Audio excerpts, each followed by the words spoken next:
Kéfera foi a pior pessoa com quem já gravei, revelou Lucas Rangel. O influenciador movimentou as redes sociais nesta segunda-feira 22/6, ao apontar a atriz e fenômeno do YouTube, Kéfera Bushman, como o nome mais difícil com quem já trabalhou. Segundo Rangel, a convivência foi marcada por pelo menos 2 episódios de desconforto. Em entrevista a Francine Elk, o influenciador relembrou que o atrito ocorreu na época em que produzia conteúdos para o Vini, quando ambos foram escalados para a mesma campanha publicitária. Rangel relatou que sentiu uma postura hostil por parte da colega durante os bastidores. Eu senti um tratamento meio com desdém, desabafou. Embora tenha ressaltado que não houve um desrespeito direto, ele classificou a interação como uma das piores de sua trajetória, afirmando que, ao pensar em experiências negativas, o nome de Kéfera foi o primeiro que lhe veio à mente. Agora que a gente processou essa declaração bombástica do Lucas Rangel, é impossível não parar para analisar o que está por trás desse embate de gigantes da era de ouro da internet brasileira.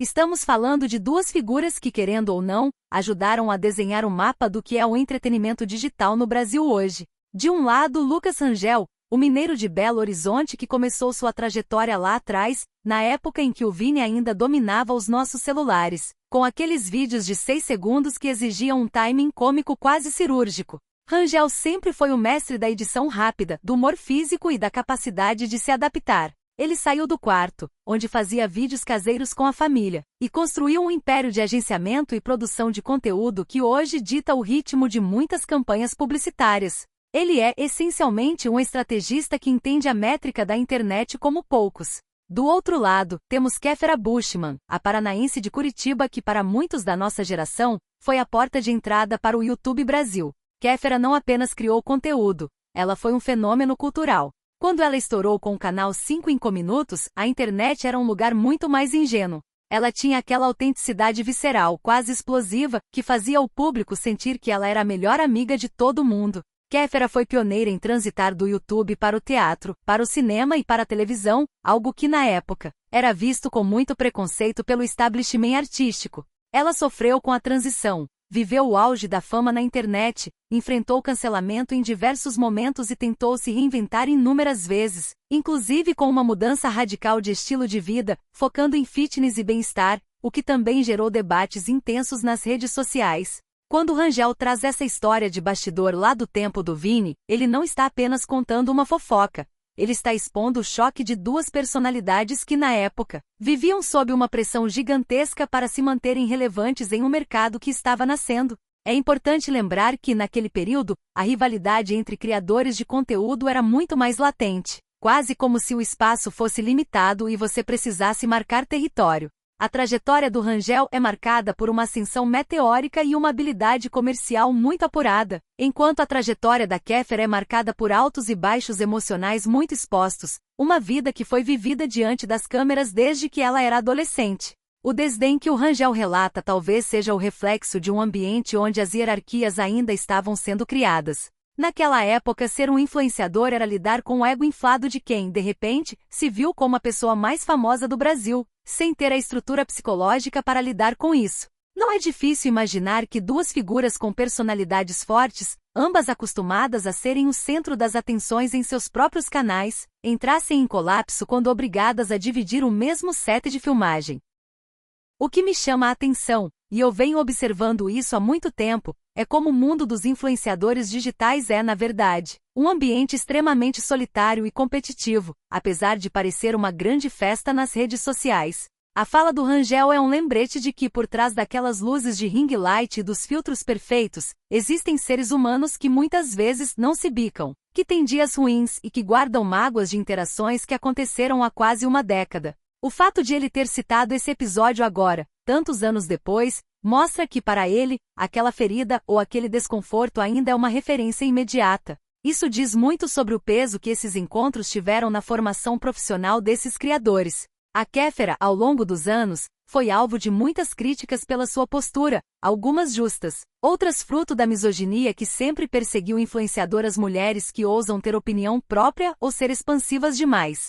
Ela foi julgada pelo seu temperamento, pelo seu jeito de falar, pelo seu corpo, e por cada escolha profissional que fez. Por outro lado, o Rangel se consolidou como esse empresário do entretenimento que sabe navegar muito bem nas relações públicas. Quando ele expõe isso, ele acaba gerando um debate sobre profissionalismo versus personalidade. Na minha visão, o cenário da televisão e da internet brasileira mudou drasticamente de lá para cá. Hoje as parcerias são muito mais estratégicas, tudo é mediado por agências, contratos e assessorias. Dificilmente vemos, nos dias de hoje, essa espontaneidade do atrito nos bastidores sendo exposta de forma tão direta, a menos que seja uma jogada de marketing muito bem pensada. E aí entra o meu ponto de vista pessoal. Eu acho que esse tipo de revelação tem dois lados.